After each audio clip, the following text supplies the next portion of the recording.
फाल्गुन मास की पूर्णिमा को मनाए जाने वाले होली के त्योहार से तो हम सभी वाकिफ हैं। इसमें प्रेम व भाईचारे के रंग तो दिखाई देते ही हैं। साथ ही होली का धार्मिक महत्व भी बहुत है। हालांकि होली को मनाने की परंपरा कब शुरू हुई, इसके ऐतिहासिक व प्रमाणिक साक्ष्य तो नहीं मिलते, लेकिन होली के मनाए जाने के पीछे जो कारण है, उनसे जुड़ी कई कथाएं हिंदू धर्म ग्रंथों में जरूर मिलती हैं, जिनमें से सबसे प्रचलित कथा है भक्त प्रहलाद की कथा। वही भक्त प्रहलाद जो अपने पिता हिरण्यकश्यपु से बगावत कर भगवान विष्णु की पूजा किया करता था।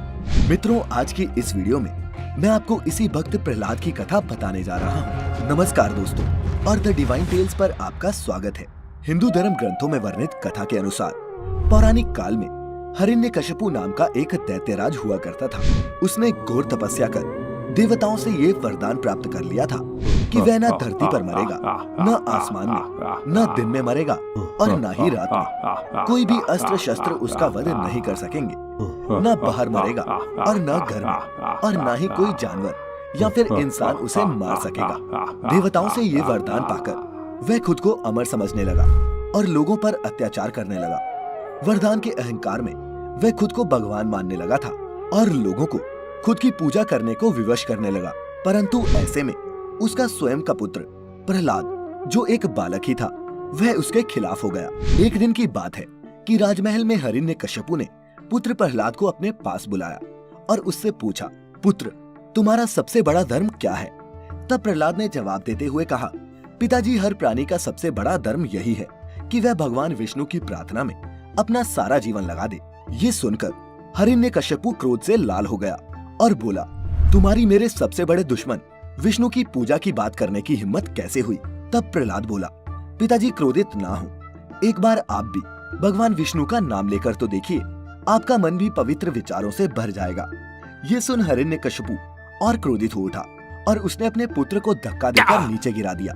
वह बोला, आज मैं तेरा वध करके सदा के लिए तेरा विष्णु नाम का भूत उतार दूंगा। और उसके बाद वह प्रहलाद को गर्दन से मारने लगा। उधर जब इस बात का पता प्रहलाद की माता को चला तो वह दौड़ी दौड़ी वहां आई और हिरण्यकश्यपु अर्थात अपने पति से रोते हुए बोली, हे महाराज, आप अपने ही हाथों से अपने पुत्र का वध कैसे कर सकते हैं? ये सुन हिरण्यकश्यपु ने कहा, तुम चुप हो जाओ। ये मेरा पुत्र नहीं, मेरा सबसे बड़ा शत्रु है और मैं अपने शत्रुओं को कभी जीवित नहीं छोड़ता। इतना कहकर हिरण्यकश्यपु ने अपने सैनिकों को आदेश दिया कि महल से बाहर ले जाकर सारी प्रजा के सामने इसका सर धड़ से अलग कर दो, ताकि इसके बाद कोई भी डर से विष्णु का नाम ही ना ले। ये सुन प्रहलाद की माता हिरण्यकश्यपु के चरणों में गिरती हुई बोली, महाराज, क्षमा कर दीजिए इसे, अभी तो ये बालक है। लेकिन हिरण्यकश्यपु ने उसकी एक ना सुनी और उसके सैनिक प्रहलाद को लेकर महल से बाहर चले गए। बाहर जाकर सारी प्रजा के सामने जो ही एक सैनिक ने उसका सर काटने के लिए तलवार उठाई, वह तलवार फूलों में परिवर्तित हो गई। उसके बाद दूसरे सैनिक ने अपने भाले से प्रहलाद पर प्रहार किया, लेकिन उस भाले ने उसका ही वध कर डाला। ये देख बाकी के सैनिक डर गए और वहां से भाग गए। उसके बाद हिरण्यकश्यपु ने अपने पुत्र प्रहलाद को पहाड़ से नीचे फेंकवाया, लेकिन भगवान विष्णु की कृपा से नीचे प्रहलाद के लिए फूलों की एक सेज बन गई। उधर प्रहलाद के जीवित होने की सूचना जब उसके पिता को फिर मिली तो उसने अपने सैनिकों को आदेश दिया कि प्रहलाद को कारागार में बंद कर उसमें सांप छोड़ दो। सैनिकों ने ऐसा ही किया, परंतु सांप भी उसका कुछ बिगाड़ नहीं पाए। जो भी सांप प्रहलाद को डसने जाता वह वहीं जलकर भस्म हो जाता।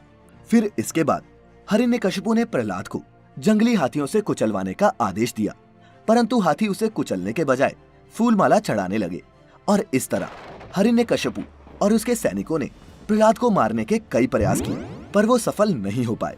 फिर अंत में हिरण्यकश्यपु ने अपनी बहन होलिका को अपने पास बुलाया और बोला, बहन, अब तुम ही मेरी मदद कर सकती हो। तुम्हें जो वरदान स्वरूप एक दिव्य वस्त्र मिला हुआ है, अब उस वस्त्र के इस्तेमाल करने की घड़ी आ गई है। अपने भाई की बात सुनकर होलिका बोली, भैया, इस दिव्य वस्त्र से किसकी रक्षा करनी है? हिरण्यकश्यपु जवाब में बोला, रक्षा नहीं, बल्कि तुम्हें इस दिव्य वस्त्र की मदद से मेरे सबसे बड़े शत्रु प्रहलाद का वध करना है। ये सुन होलिका बोली, क्या भैया, आप अपने ही पुत्र का वध करना चाहते हैं? मगर क्यों? तब हिरण्यकश्यपु ने कहा, बहन, उसे मेरा पुत्र मत कहो, क्योंकि वो पुत्र के नाम पर कलंक है, कलंक।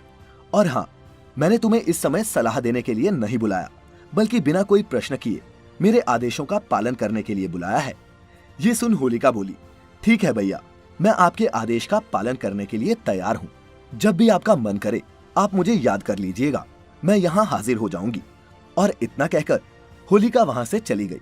इधर होलिका के जाने के बाद हिरण्यकशिपु ने महल के बीचों बीच एक बड़ी सी चिता तैयार करवाई। उसे पूरा विश्वास था कि इस बार कोई भी शक्ति प्रहलाद को नहीं बचा सकती। फिर उसने होलिका को याद किया। होलिका तत्काल ही वहां अपने दिव्य वस्त्रों के साथ उपस्थित हो गई। उसका पूरा शरीर दिव्य वस्त्रों से ढका हुआ था। फिर हिरण्यकशिपु ने अपने सैनिकों को प्रहलाद को लाने का आदेश दिया। राजा का आदेश सुनते ही सैनिक कुछ ही देर में प्रहलाद को लेकर वहां उपस्थित हो गए। फिर हिरण्यकशिपु के आदेशानुसार होलिका उसे लेकर चिता पर बैठ गई। चिता में अग्नि लगा दी। देखते ही देखते चिता से अग्नि की ऊंची लपटें आसमान को छूने लगी। ये देख प्रहलाद ने अपने दोनों हाथ जोड़ लिए और भगवान विष्णु के नाम का जप करने लगा।